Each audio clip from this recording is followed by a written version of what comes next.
There are 8 books that you need to read this fall. Also, I have my fall sweatshirt, my fall blanket, and my Diet Coke in my fall pumpkin cup. So it's fall now. I don't care. August is fall to me in here.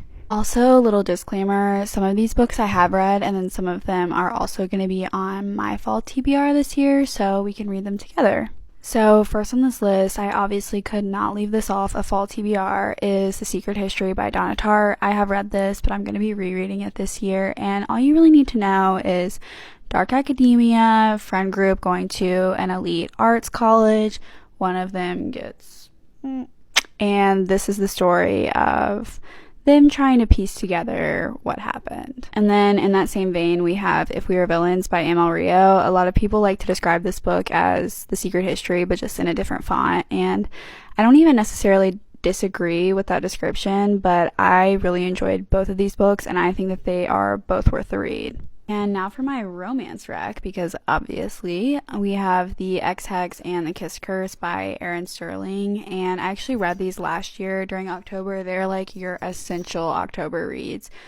They are 2 really cute little romances set in Graves Glen, which is basically like Halloween Town in this series, and they're just so fun.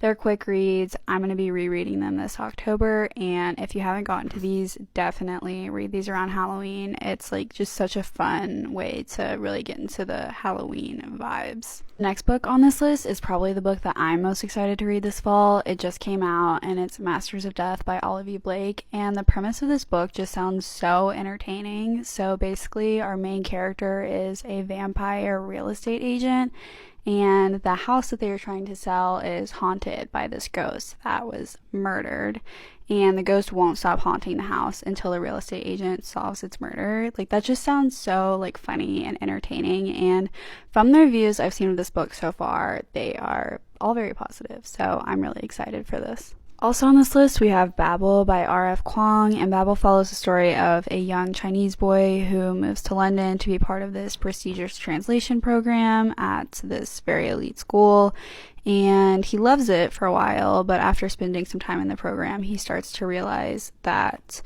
it is not what he thought it was going to be, and is in fact very unethical, and then he kind of has to make some decisions about what that means for him and what he's going to do about it. This book is definitely one of my 6-star reads. I loved it. After you finish this book, you will feel like your IQ has gone up like 30 points, and this is your homework, okay? If you're watching this video, save it. This is your homework. Next we have the Caraval series by Stephanie Garber, and I actually read the first book in this series, Caraval, when it came out like 5 years ago, and all I really remember is like a dark, magical carnival vibe going on, but I've heard that you have to read this trilogy before getting to Once Upon a Broken Heart, which is like her other series. I guess it's like a spin-off series. I don't know. Someone can tell me. But yeah, I'm going to be picking these back up in the fall for sure. Then we have Legendborn by Tracy Dion. This is actually a YA book, but it's another dark academia. So from what I understand, obviously I haven't read it yet, but from what I understand is our main character enters into this like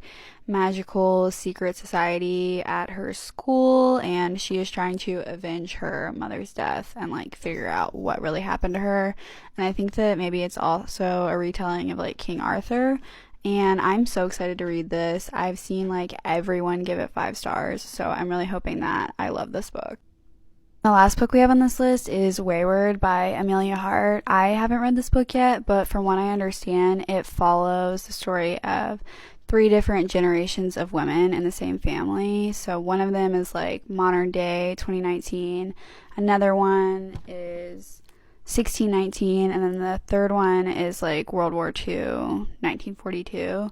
And personally, I just love stories like about family, especially women and family. So I don't know, I just feel like this is gonna eat, and I've heard good things about it, so I'm excited to read it. So those are the 8 books that I think you guys should add to your fall TBR. And also, I just added my little Swifty Reader and iHeartReason stickers to my Etsy, so link in bio if you want a twin. We can all have them on our Kindles.